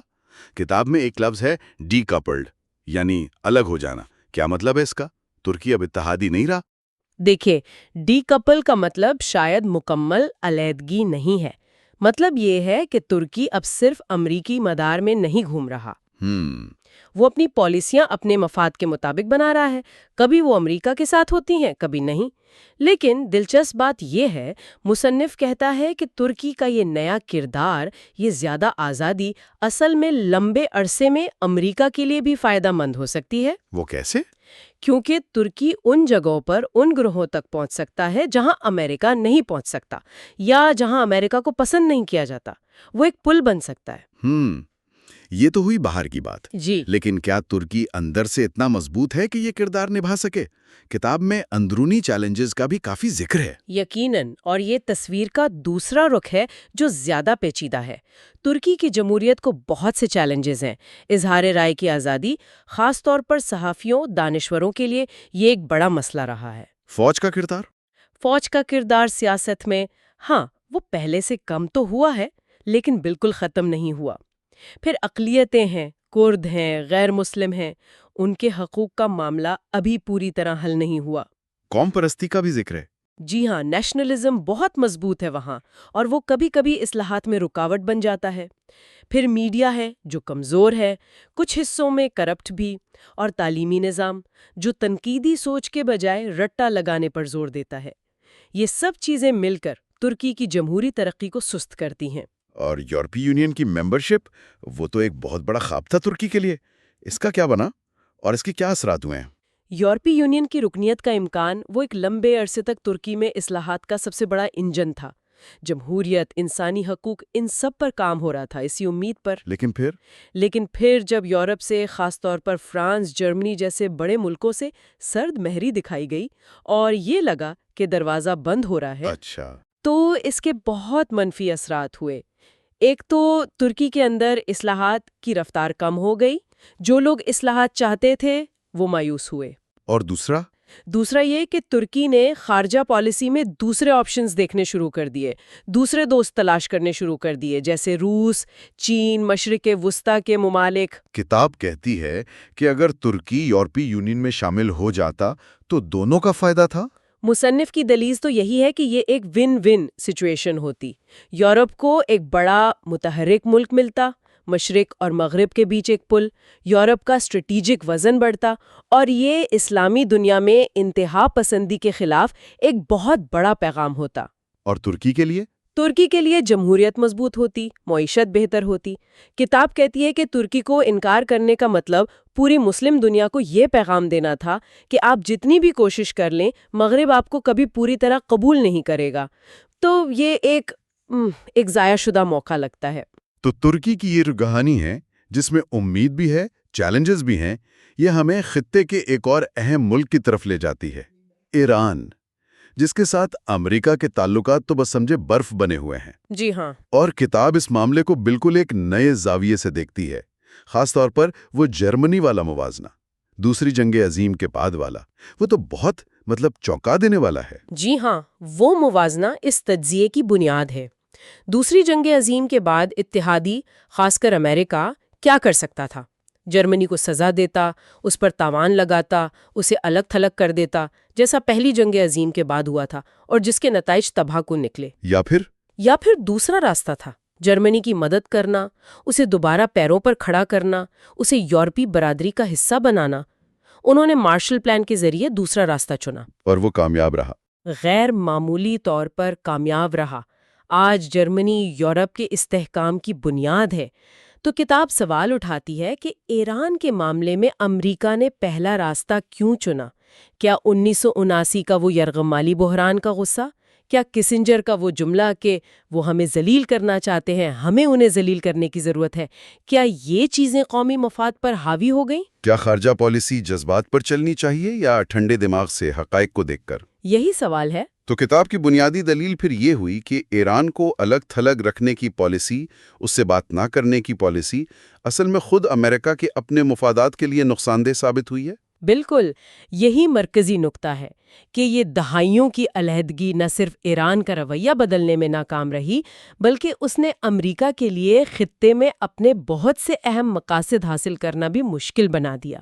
اس نے امریکہ کو ایران پر اثر انداز ہونے کے ہر ممکن راستے سے محروم کر دیا۔ کون سے ٹھوس مقاصد ہیں جن کے لیے کتاب کہتی ہے کہ ایران کا ساتھ ضروری ہے؟ فہرست لمبی ہے اور کافی سنجیدہ بھی۔ عراق میں امن قائم کرنا، جہاں ایران کا بہت گہرا اثر ہے، افغانستان کو مستحکم کرنا، جہاں ایران کے اپنے مفادات ہیں اور وہ طالبان پر اثر ڈال سکتا ہے، لبنان کی سیاست کو سنبھالنا، جہاں حزب اللہ ایک بڑی حقیقت ہے، اور اسرائیل فلسطین؟ جی، اسرائیل فلسطین تنازع کا کوئی حل نکالنا جس میں حماس جیسے گروہوں پر ایرانی اثر اہم ہے، پھر خطے میں اسلامی بنیادی پرستی کو کمزور کرنا، القاعدہ جیسے نیٹ ورکس کو ختم کرنا، ایٹمی ہتھیاروں کی دوڑ کو روکنا اور مستقبل کی جنگوں کا خطرہ کم کرنا۔ کتاب کہتی ہے کہ ان میں سے تقریباً ہر مقصد کے لیے ایران کا تعاون یا کم از کم اس کی مخالفت نہ کرنا بہت ضروری ہے۔ اور یہ دلیل بھی دی گئی ہے کہ ایک مستحکم خوشحال ایران بجائے ایک الگ تھلگ اور دشمن ایران کے پورے خطے کے لیے اتنا ہی اچھا ہو سکتا ہے جتنا جرمنی یورپ کے لیے ہوا۔ جی ہاں، اور اس میں ایک عجیب بات بھی ہے۔ کتاب کہتی ہے کہ امریکہ کے کچھ کام جیسے عراق میں صدام کو ہٹانا یا افغانستان میں طالبان کو ہٹانا ان کے اپنے جواز ہوں گے، لیکن ان کا غیر ارادی نتیجہ یہ نکلا کہ خطے میں ایران کی طاقت اور اثر بہت بڑھ گیا۔ یعنی امریکہ نے انجانے میں اپنے ایک بڑے مخالف کی راہ ہموار کر دی۔ ایک طرح سے جی۔ ایران سے تعلقات بنانے کے اور کیا فائدے بتائے گئے ہیں؟ کئی اور بھی ہیں، جیسے حماس اور حزب اللہ جیسے گروہوں کو شاید کچھ قابو میں لانے میں مدد ملے، امریکہ اور مسلم دنیا کے مجموعی تعلقات بہتر ہو سکتے ہیں، مشرق وسطیٰ میں روس کے بڑھتے ہوئے اثر کو کم کرنے میں مدد مل سکتی ہے، اور ہاں، معاشی مواقع بھی، تیل، گیس، تجارت، یہ سب بھی اہم۔ لیکن وہ سب سے بڑا مسئلہ ایران کا جوہری پروگرام، کتاب کیسے کہتی ہے کہ بات چیت سے یہ حل ہوگا؟ علیحدگی اور پابندیوں سے تو نہیں ہوا، بلکہ شاید بگڑا ہی ہے۔ کتاب کی دلیل یہی ہے کہ علیحدگی کی پالیسی صرف ناکام نہیں ہوئی، بلکہ شاید اس نے مسئلے کو بڑھایا ہے۔ اعداد و شمار یہ بتاتے ہیں کہ جس دوران ایران الگ تھلگ رہا، اس کے سینٹریفیوجز یعنی وہ مشینیں جو یورینیم افزودہ کرتی ہیں، جی، ان کی تعداد 10 گنا بڑھ گئی۔ تو یہ پالیسی کیسے کامیاب ہوئی؟ مصنف کا خیال ہے کہ ایران کو دھمکیاں دینے اور مزید الگ کرنے کے بجائے اس سے براہ راست بات کرنا، ایک جامع معاہدے تک پہنچنے کی کوشش کرنا، یہی واحد راستہ ہے اس مسئلے کو حل کرنے کا۔ جامع معاہدہ مطلب صرف ایٹمی پروگرام پر نہیں؟ نہیں، کتاب کہتی ہے گلوبل یعنی ہمہ جہت معاہدہ ہو، صرف ایٹمی پروگرام نہیں بلکہ سارے اہم مسئلے، ایران کا علاقائی کردار، اس کے اپنے سیکیورٹی خدشات، اسرائیل کے سیکیورٹی خدشات، معاشی تعلقات، انسانی حقوق، سب کچھ میز پر لایا جائے۔ ایک علاقائی سیکیورٹی کا ڈھانچہ؟ جی، جس میں ایران اور اسرائیل دونوں کو لگے کہ ان کا وجود محفوظ ہے۔ جب تک ایران کو خطرہ محسوس ہوگا، وہ ایٹمی ہتھیار کو اپنی آخری ضمانت سمجھے گا۔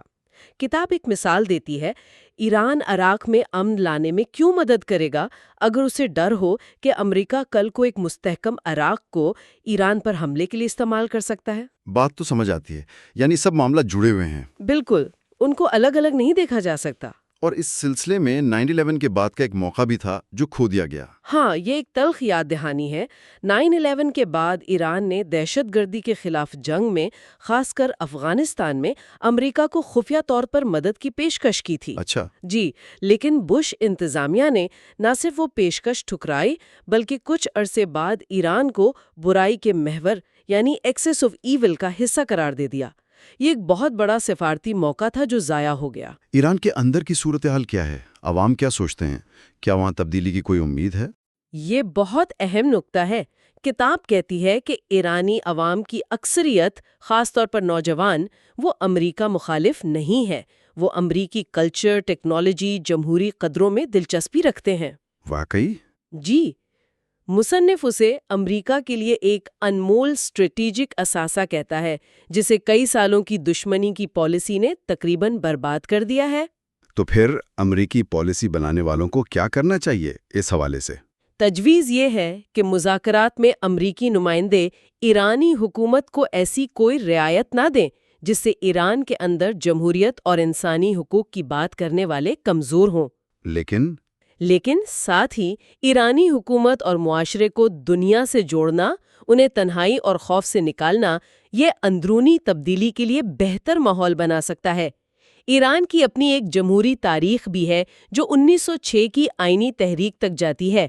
کتاب تو یہاں تک کہتی ہے کہ اگر حالات بنے تو ایران آمریت سے نکل کر ایک جمہوری ملک بن سکتا ہے، شاید ترکی سے بھی زیادہ مستحکم جمہوریت۔ تو خلاصہ کیا ہے؟ آگے بڑھنے کا راستہ کیا ہے؟ اگر بات چیت ہو تو کیسی ہو؟ کتاب کا موقف بہت واضح ہے، براہ راست، دو طرفہ، جامع اور غیر مشروط مذاکرات۔ یعنی امریکہ اور ایران آمنے سامنے بیٹھیں؟ جی، کسی تیسرے ملک کے ذریعے نہیں۔ اور سارے معاملات پر بات ہو؟ ہاں، صرف ایک آدھ مسئلے پر نہیں۔ اور بات شروع کرنے کے لیے کوئی شرط نہ ہو؟ بالکل، پہلے بات شروع کریں، پھر دیکھیں کہاں تک پہنچتے ہیں۔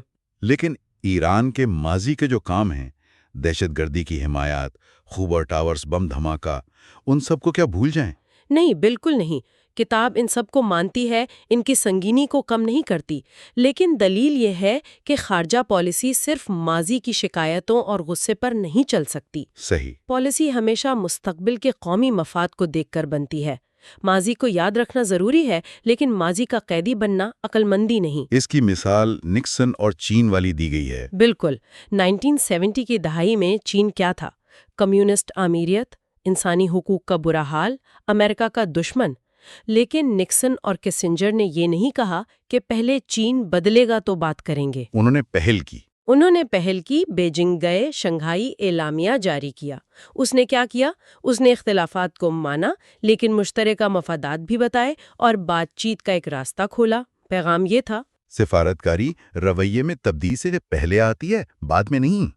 تو مجموعی طور پر کتاب کا یہ حصہ ہمیں یہ سوچنے پہ مجبور کر رہا ہے کہ ہمیں پرانی پالیسیوں، پرانے اتحادوں اور سب سے زیادہ پرانے خیالات اور تعصبات سے آزاد ہونے کی ضرورت ہے، خاص طور پر ایران کے معاملے میں۔ جی ہاں، ایک ایسی پالیسی پر نظر ثانی کی ضرورت ہے جو دہائیوں سے ناکام ثابت ہوئی ہے۔ یہ ماننا پڑے گا کہ موجودہ ایرانی حکومت سے ڈیل کرنا آسان نہیں ہوگا۔ بالکل آسان نہیں ہوگا، بہت مشکلات ہوں گی، رکاوٹیں آئیں گی، لیکن طویل مدتی امریکی مفاد اور شاید علاقائی مفاد بھی اسی میں ہو سکتا ہے کہ دشمنی کو ختم کرنے کی کوشش کی جائے اور بات چیت کے دروازے کھلے رکھے جائیں۔ اور آخر میں وہ سوال جو کتاب چھوڑ جاتی ہے، وہ رومی کا شعر۔ جی، مصنف فارسی کے عظیم شاعر مولانا جلال الدین رومی کے ایک شعر کا حوالہ دیتا ہے جس کا مطلب کچھ یوں ہے کہ تم قید میں کیوں رہتے ہو جب دروازہ اتنا کھلا ہے؟ واہ! اور اسے امریکی پالیسی پر لاگو کرتے ہوئے سوال یہ بنتا ہے کہ جب تبدیلی کے، نئے راستوں کے، سفارتکاری کے امکانات موجود ہیں تو امریکہ کیوں خود کو پرانی، ناکام پالیسیوں کی قید میں رکھے ہوئے ہے؟ کیا وقت نہیں آ گیا کہ اس کھلے دروازے سے باہر نکلا جائے؟ شاید یہی سوال ہے۔